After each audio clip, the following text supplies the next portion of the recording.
Dude, it's fucking insane. It's what, Here 9 we go. Yeah, well, I was gonna say, what's up, everybody? Happy Friday. Yeah, no pressure here, but we're doing well. 19-13 overall. We're gonna get to college football in a minute. Gonna get to baseball in a second. How much of this gambling story have you digested? Not as Dude. much as me. That's 100%. Yeah, no, I've been pretty I've read some articles. Apparently, the fucking mafia is involved, which is insane. It's nuts. It's honestly, I was talking about it with my dad when there was a big gambling thing that broke, I think, earlier this year, and I was explaining how yeah, you can basically honeypot athletes with enticing them to games and then enticing them to poker games and then just extorting them after the fact. It seems like the mafia was ahead of me on that one. Seems like they'd already thought that out, so it's nuts. What about okay, so I wanted to think about these injuries and the information. There's so many different things, but the point that I thought was interesting to talk to you about is the intelligent conversation, the in-depth conversation about fixing games, betting the under on the props. Feels like you don't have to be a super genius here to be like, well, wouldn't college kids be the ones that, aren't going to play professionally, especially in basketball, where there's only 5 guys on the court? You can really have a huge influence on the game. Football, it's a violent sport. This thing will get on my face. Walk me through that. How realistic is it? And for somebody to just accept the money to be able to say, hey, you know what? Let's just get these unders, whatever the bet is. I feel like it would just be commonplace. Yeah, I mean, college is riskier because there's less money moving on college games, especially for the programs or the players that would be most likely to participate in that. Like, it would be more mid majors, it would be D2s, it wouldn't be cream of the crop schools that would necessarily be committing to that because most of them still believe they have a future. So it'd have to be it wouldn't earn a ton of money. I wouldn't be shocked if it's already happening, objectively. If an athlete wants to be like, hey, I want to play like shit today, I have nothing to play for, our season's fucking over, I'm just going to put $500 on my rushing yards line and I'm just not going to do shit today. It's possible. And I wouldn't be shocked if it's already happening widespread. But it's like a Pandora's box situation. And it really does, I obviously do enjoy sports betting, but there are definitely integrity questions when you just make gambling widespread and accessible for every single person across the world. And I definitely think that, yeah, college is a scary situation. I think there are probably conversations that need to be had about player props in college athletics. I can't believe, I feel like we're in the twilight zone. I genuinely can't believe it. When the story broke, because the first story about this story was the Jonte Porter. If you're trying to connect everything, I don't want to play Barbara Walters here because I don't have every fact right in front of me to go through the timeline. But the thing that's fascinating about this is the Jonte Porter thing led to the arrest of a guy named Shane Hennon. And what caught my attention about him is, first of all, the story comes out, I think, a week after the Super Bowl, and he sells picks online. One of these guys, hey, I win 80% of my games, blah, blah, blah. And when you read the story initially, what he was doing that fascinated me almost more than anything is whatever inside information he was betting on to try to cover it so the lines wouldn't really move. He was trying to sell the opposite side to all the customers. So I found that part to be, it wasn't that, actually, I don't think it's illegal and it's just fucking stupid and whatever. We can talk about that another time. But what was initially caught my eye. But then the other thing was damn, there was never a follow-up story about this guy. And the way that it was written was is he the head of the snake? I don't think he's the head of the snake. But then there's no, like I said, no follow-up. This came out in February of this year. So I would randomly Google his name, be like, hell, because they apparently got him in the Vegas airport. He's headed to a different country. It was a wild story. And I don't know how the FBI got to the bottom of everything. But man, they sure did. And I don't know. The crazy part now is when you arrest all those people, the whole point is you want more information. They made a point to say it's an ongoing investigation. So you have a situation where Nothing would surprise me at this point. I'm not sure exactly. Like I said, we're in the twilight zone because the leagues can't really change the policy Mhm. on sports betting because they're propped up by these sports betting companies. It's part of. Well, It's yeah, it's crazy. It really is. it does feel like a Pandora's box where it is like you cat's out of the bag. Like you've allowed this to happen. It is fully taken over your game. Now, like this is gonna happen now. Like these are humans, these are idiots at the end of the day that will do stuff like this just for a little bit of extra money.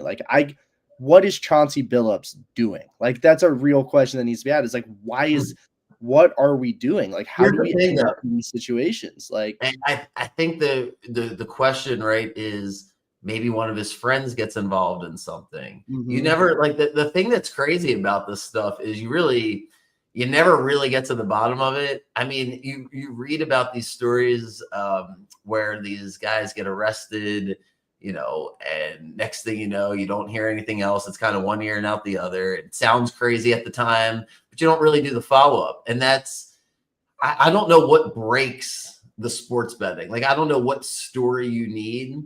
To me, you're going to need this game was fixed. We have the evidence. This star player did it, and it was 2 weeks ago. Like, until that happens, I feel like we're just going to keep on moving along. Maybe they get rid of some of these under props, but I don't know how you regulate the information because one of the other things that was fascinating was what Chauncey was accused of it, but then David Jones, the former basketball player, is out here giving information like, LeBron's not going to play, this, that, and third. So even if you're trying to do things honestly, I might not know if I can play until 90 minutes before the game. So Mhm. I don't know how we regulate that. I don't know how you prevent the Terry Rozier stuff is fascinating because it's not that much money being wagered. So then you're Mhm. just like, what the hell is happening? And then on a side note that was kind of funny because I read the indictment is one of the guys that got the information to win a successful bet on Rozier, like made $1,500, and he's supposed to pay $1,000 to this other guy that gave him the information, but then Yeah. he lost all of his winnings like a true gambler, and he like writes in a text message, basically, sorry, I'll give it to you when I see you. But I don't have the 1,000 to give you for the tip because I then gambled in other things. The whole fucking story is unbelievable. Um, I just don't think there's any consequences. That's the part where I guess we just kind of move on and we talk Blue Jays, Dodgers, I guess. As Shohei, that's speaking of everything, right? Like that ended. Here's the last point I want to make. Get your thoughts on it. It's always interesting when a big company finally gets popped, right? Because it's usually like our government and big business is so intertwined. All these jobs, you go from working for the government, then you work for the companies that you were supposed to regulate, and it happens all the time. So nothing. So in baseball, you have this story, and it just ends, right? The Otani thing is just over. And clearly, there's no allies in the federal government at the moment with the NBA. And that's why I think this story came out the way it did. It doesn't really matter what your opinion is, one way or the other, but I find it to be comical in a way because it's like you usually get a heads up on these things. Like, and now you're going to do this the day of the opening day, like right after all these contracts. It's basically the government saying, we're not going to help you out here. Like, we're going to try to really go after the NBA. And we can argue why or if that's ethical, but don't you see it that way? Like, it's too coincidental, right? Oh, it's fully like, look, politics aside, it's using the FBI as a way to play games. It's using them as kind of like your own. Yeah, you're right. It's opening day. I mean, I don't think like you look at what Damon Jones did. Is it stupid? Yes. Should he work in the NBA again? No.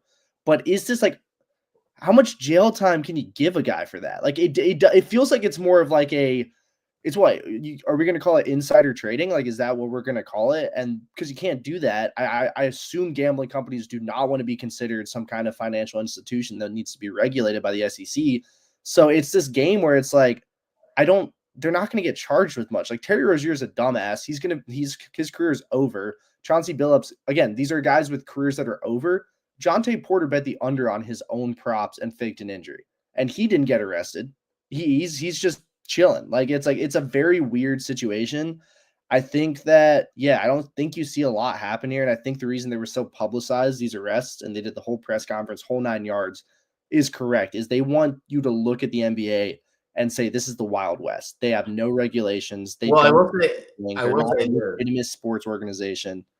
I will say mission accomplished because if this is going, it's definitely widespread. I think all things are true, right? Like it's definitely a sketchy situation. But all right, aside from that, wild couple of days in the NBA. Like you're not going Yeah. to convince me these Thunder games are fixed the way they're playing double overtime games and what Steph Curry's doing. So it is pretty wild.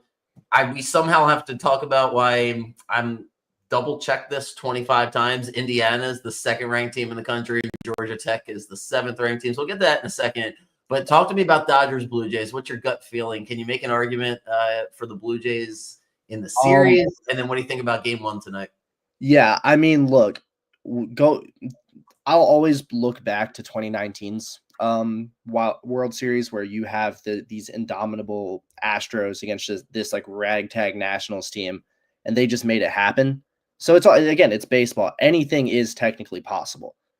That being said, I mean, you're going to need the Dodgers to come out about as flat as they can, and you're somehow going to have to hit a pitching staff that's been untouchable because again, these guys were hurt basically the whole year, so their arms are very fresh. Like Blake Snell barely pitched. Like these are guys that feel great. Blake Snell's the best pitcher in baseball right now. Bo Bichette coming back, I think, could be good for the Blue Jays.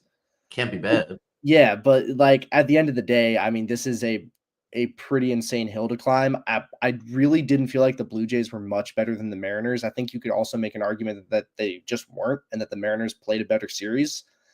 And if these are the two teams that feel pretty equal with each other, and one of them has to beat the Dodgers, I'd be shocked. Gut instinct says Dodgers in 5, and I think the only way the Blue Jays win it is in 7.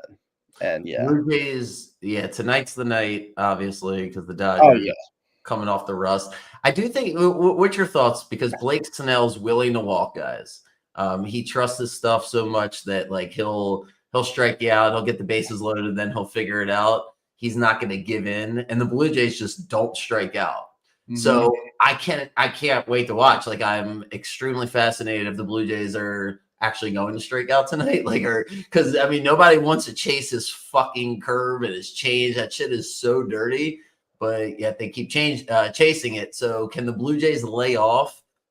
Blake Snell, I believe, right, came out of the game last time he was here because he wasn't on the Dodgers last year. He was on the Rays team, right, that lost in the World Series. Team, yeah, he got pulled last game. Probably like, again, you can look at these pitchers getting pulled early. I think the Mariners did a ton against the Blue Jays. I'm sorry, that was against the Dodgers, right? Now that against the Dodgers, yeah. And I think like, yeah, I love Blake Snell's philosophy to pitching. It isn't the best in the regular season, but I've always talked about this with my friends that if you're down 2-0, just put him on base.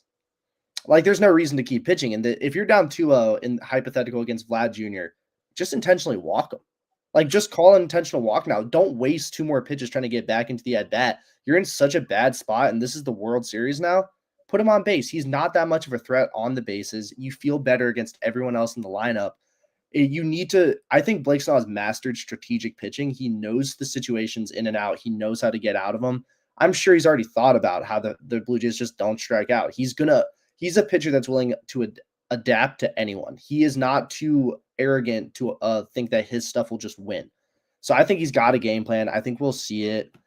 And yeah, what annoys me the most about the Dodgers is not only do they have the most talented team, but they have probably the most like adaptable team. Like Freddie Freeman has always adapted his approach to what he's playing against. It's not just there's a Freddie Freeman approach.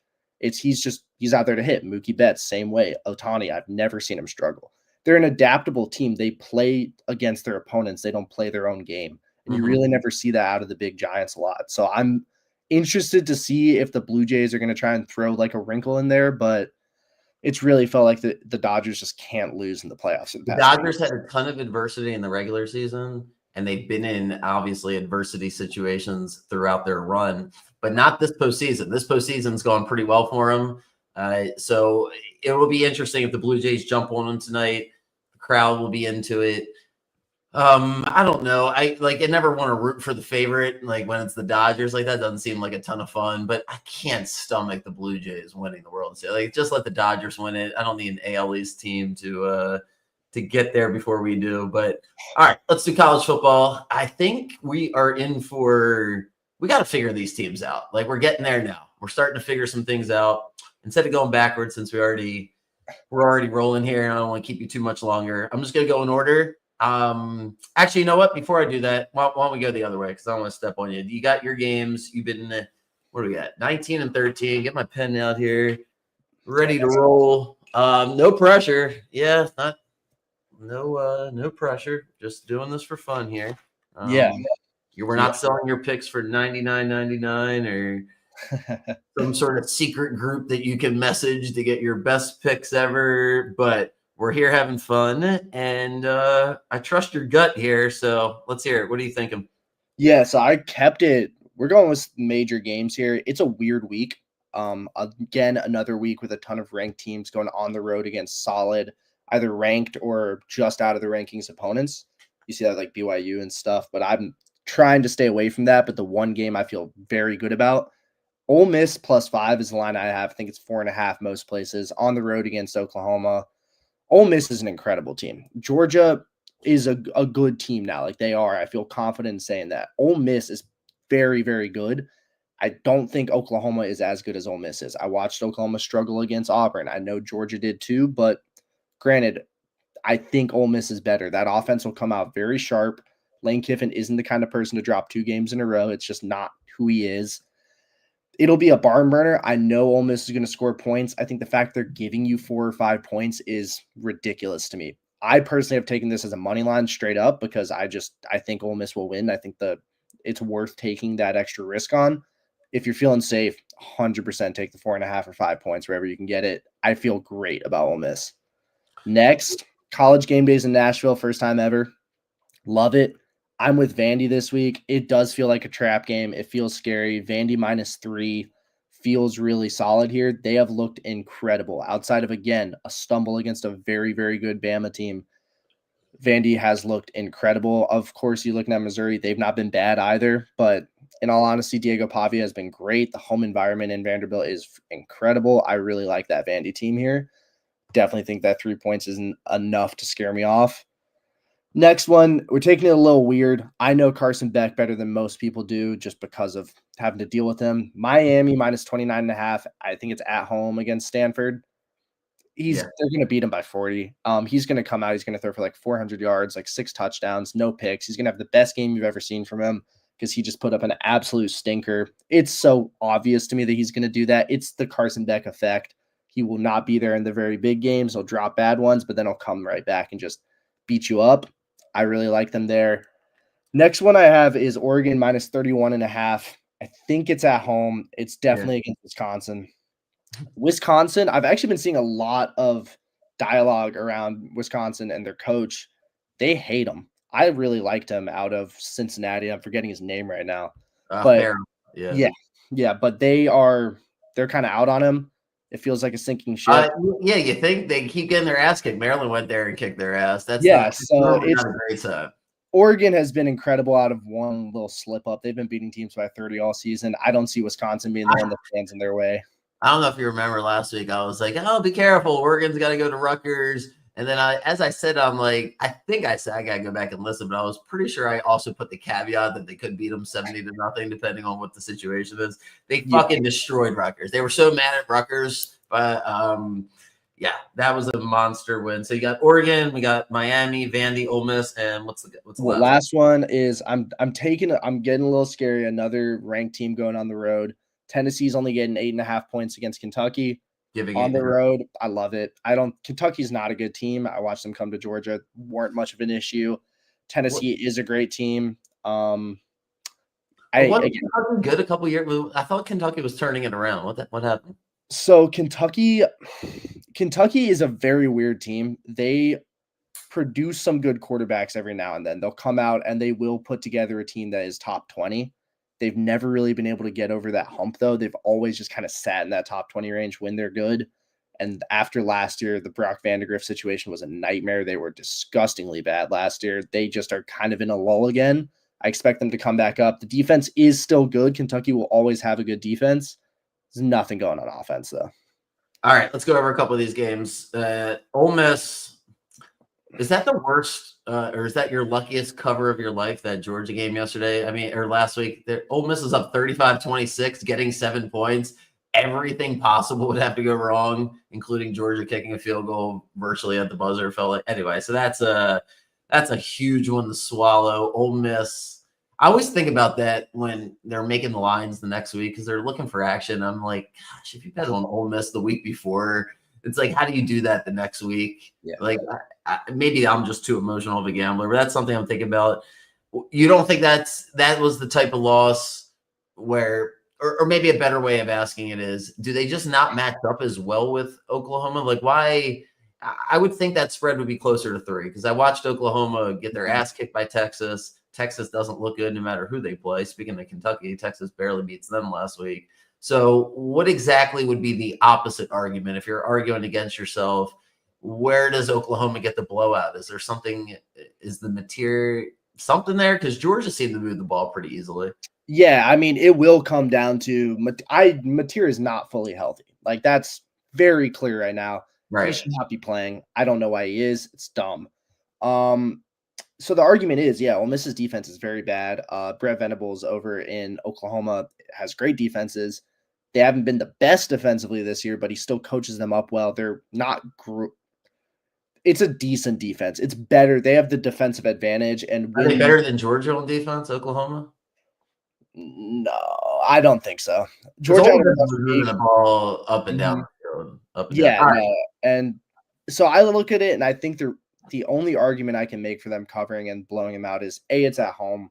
B, I would say that Oklahoma's coming off a worse loss than Ole Miss is. I think Ole Miss's loss you can stomach a little more. It's on the road against a great Georgia team. Oklahoma losing to that Texas team it sits really, really poorly in the mouth, so they'll come out a little more motivated. That being said, it's Lane Kiffin. I know he hated losing to Kirby. It was more personal for him than I think it could be for anyone else on that team. He's going to come to the table a lot. Like, he wants to dominate Brett Venables now. He's getting to go up against another DC as the opposing head coach. He's going to come in very, very motivated. And again, everything went right for Ole Miss last week until it didn't. And I think they're just going to come out there and probably do the same thing. And I don't see Oklahoma being able to make the adjustments Georgia was able to make in the fourth. I do like the Vandy pick. Missouri played an overtime game against Auburn. Vandy at home. I'm a little surprised it's only 2.5. You would think it'd be a little bit more. That's a good one. Then Miami and Oregon, you made your point there. Same thing with Tennessee. All right, let me throw a couple games at you. Can I lay 10.5 to start the morning here with Virginia against the flaming disaster that's North Carolina? Like, talk to me about this Virginia team. I want to talk Virginia. You sold me on Georgia Tech. Every time you take Georgia Tech, they're rolling. They're the 7th team in the country. Is Virginia also good? I think Virginia are one of those for a Virginia team. They're the best they've ever seen. This is a dream come true for Virginia. As far as the outlook on the league, they're probably like the 5th or 6th best team in the ACC in my opinion. I think there are a good bit of teams that are a little better. But they're doing a great job of just winning games. Which they're going to kick North Carolina's ass tomorrow. I mean, isn't their quarterback 35 years old? Is it really? I think he's 25. He's got an old quarterback. Yeah, that's the number one bet from now on college football. Look before the season, whose quarterback is 25 years old. Their team's probably going to be good.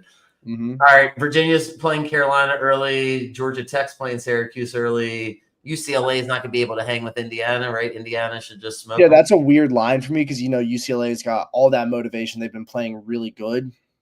So, but that being said, Nico had a horrible week last week. He kind of reverted back. So I kind of want no part of betting of touching UCLA right now. And again, Indiana they're the 2nd best team in the country for a reason. I think they've earned it. They are that good. So I think they should cover, but anything can happen with those big lines, especially when you have a UCLA team that's kind of promising that could kind of throw a wrinkle into it. What's going on in South Carolina? Because obviously they lost quarterback. What Alabama is 11.5-point favorites. Is that game going to be close, or is Alabama smoke them, you think? It's so weird. I think Bama should smoke them. Ty Simpson has been incredible. Like he is starting to go up my board as far as QBs in this draft class. Like I think he's definitely top 3 right now with the way he's been playing. It's very polished football. And yeah, South Carolina's a dumpster fire. Like it's a weird season for him. It was supposed to be the one. It's been the complete opposite. They're just not winning games. They're doing the complete opposite actually of Virginia. They're just not winning, and the defense doesn't look good, which is so weird to me too. Right. Bama probably should cover, but again, Lenore, like it's South Carolina's scary still. Yeah. By the way, that Morris kid, I had to Google it. Like once I said it, I was like, let me double check it. He'll be 20. He's 24. He'll be 25 the day after Christmas. So when they're in the playoffs, somehow Virginia will be like, maybe that's part of the reason. All right, what else we got? We got what about A&M? How good is A&M? Let me skip ahead to. I mean, that's a big. Mm-hmm. I would say that's the game of the week. Probably my favorite game. They're at LSU. Obviously, I root for A&M. Nobody likes to root for LSU. I always say that. They're very unlikable. LSU loses a really tough game to Vanderbilt. They have to win. So LSU is now 5-2. If they win out, they're fine. I don't think they can get there with 3 losses. And if they do, they're going to need – basically, it's going to take a miracle. I think that's kind of where the line's at in the Big Ten, the SEC. If you're one of the top teams, you can lose 2 games, and most likely you'll be okay. You lose more than 2, and now you're in trouble. So A&M can afford to lose. Like if you look at it on the flip side, that's probably the argument to take LSU. What about the X's and O's argument? How does Martell Reed and A&M match up against the defense, and then Nussmeier against A&M's defense? Well, yeah, I mean, I think Whit Weeks is back this week. He was obviously out last week, and that was, again, a big reason, I think, why LSU ends up losing that game. Great middle linebacker, like really just runs the LSU defense. I expect him to be back. If he's back, they're definitely a better team. But, like, again, you're talking to X's and O's with a 7 p.m. Brian Kelly game. That's the driving factor here. It's still prime time Brian Kelly. We can analyze how these teams match up, but he finds ways to lose these games all the time. That's what scares me off of it. I think you're right. LSU has way more of a need to win this game than A&M could ever have. And that is something now with the 12-team playoff that is in the back of everyone's mind. It was the first thing I thought when Georgia lost to Bama. It hurts to lose to Alabama, but it doesn't end the season. You can still move past this. Marcel Reed had a rough week last week. I didn't love what I saw from him. He was up and down. He's normally a little up and down. But he's a good quarterback, and he's a kind of quarterback I don't think you can really plan for if you're LSU. He's very different from Nussmeier. And Nussmeier has been very weird this season, too. He's just not been throwing the ball well. It's been really weird. It's progression that I didn't expect to see. And that A&M front 4 is really good. It's Mike Ellis. Like, so we'll see how it goes. It does. I think the line is perfect because I do truly believe that is a heads-up game. It will be either way. I think the last thing on college football, then we'll get out of here, is what the heck? Can we bet on – is Texas just not that good? Because if you need overtime to beat Kentucky, we kind of started our college football journey this season talking about Arch going to Ohio State. Now Texas is like an afterthought. Everyone has the same opinion, which is like, I hope he gets better, but like right now it's not even worth talking about. He can't read the field. They don't get the ball down the field. They don't really trust him, it looks like. Is this going to improve? I mean, obviously they're young. We see that it improves all the time. We got Daniel Jones now leading the MVP race. But what are your thoughts here on Arch? And then specifically, where are they at Mississippi State? 7.5-point favorites this week. Yeah, I mean, I did look into this yesterday. Texas has I think it might even be true freshmen all across the front 5 on their offensive line. That offensive line has no experience. None of them have started before. They're all new. So Arch is in a objectively pretty awful situation here. If you're a first-year quarterback, you want to be able to rely on your offensive line and you want to be able to rely on your running backs. Look to Jake Fromm his freshman year when he led UGA to the Natty.